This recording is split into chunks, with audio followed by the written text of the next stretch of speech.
podcast Santuy Hukum. Kali ini kita nih bakal ngebahas sesuatu yang agak berat tapi penting banget nih. Apa tuh, Bang? Tragedi di Rio de Janeiro di Brazil tuh minggu lalu. Yang 180 orang tuh. Ayo, dia 128. 120 orang. Iya, Gila. lah. Gila lah dia 120 orang. Lah kayak orang betul lah, bukan nak jemput narkoba kayak gitu. Nah, itu disebut sebagai operasi paling mematikan dalam sejarah Rio de Janeiro. Polisi masuk ke beberapa favela gitu, terutama daerah kompleks da Penha dan Alemão. Wah, susahnya ya. Katanya itu membersihkan kelompok komando Vermelho, kartel narkoba terbesar. Tapi yang sering tidak ditahu itu efeknya ke masyarakat dan ke lingkungan. Bayangin tidak, kendaraan lalu sebajak masuk ke area padat, rumah rusak, listrik mati, sungai tercemar karena reruntuhan dan limbah. Nah, warga sipil banyak yang bilang mereka tidak banyak, mereka terjadi melakukan mereka dari rumah dari sini kita tengok HAM itu jelas mereka. Nah ini menarik nih. Biasanya kalau dengar cerita soal perang narkoba, yang dibahas itu cuma siapa yang mati dan siapa yang ditangkap. Tapi jarangnya nih orang ngomong soal perusahaan lingkungan dan hak hidup warga. Jadi operasi itu dilakukan karena polisi itu mau menghancurkan markas komando Vermelho tersebut. Tapi yang jadi masalahnya di sini kartel itu udah melekatnya dan nempelnya sama masyarakat setempat di situ. Jadi polisi itu nyerbu yang kena itu bukan cuma para kartel di situ, tapi warga biasanya juga kena di situ. Iya.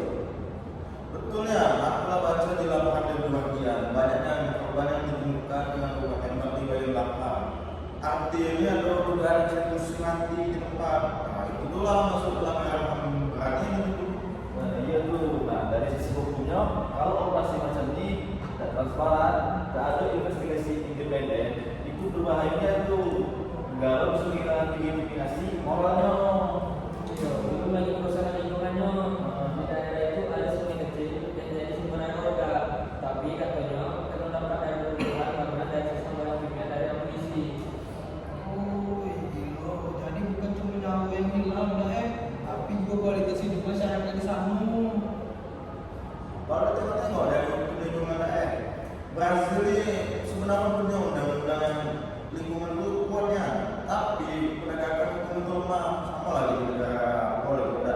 Dalam situasi perang kayak ini nih, hukum lingkungan itu kayak suara kecil ya dari suara tembakan itu. Sebenarnya juga tidak.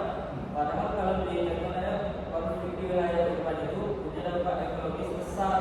Misalnya nih saluran air rusak, sampah dan limbah nggak diurus gitu. Vegetasi hilang, bahkan kualitas udara turun gara-gara asap dari senjata dan kendaraan tempur. Kartel itu juga sering memanfaatkan kawasan tanpa pengawasan gitu, buat bisnis mereka gitu. Ada yang bangun gudang lah, pabrik lah, ada juga yang bikin villa rahasia itu di area lindung itu. Nah, itu kenapa ya terjadi kejahatan terorganisir sering saling tumpang tindih. Duit yang bisa hotel di dua dunia nih, narkoba dan eksploitasi alam. Jadi ini bukan cuma perang narkoba tapi juga perang ke arah bumi ini. Iya nih deh, padahal kita cuma hancurin manusia, tapi kita hancurin keluarga mereka. Kalau kita tarik ke konteks Indonesia, menurut kalian ini ada nggak pelajaran yang bisa kita ambil? Banyak iya, paling banyak. Pertama koordinasi antar lembaga sosial, jangan main jelek, main hukum sendiri. Keamanan jalan harus mempertimbangkan dampak lingkungan masyarakat dan sosial.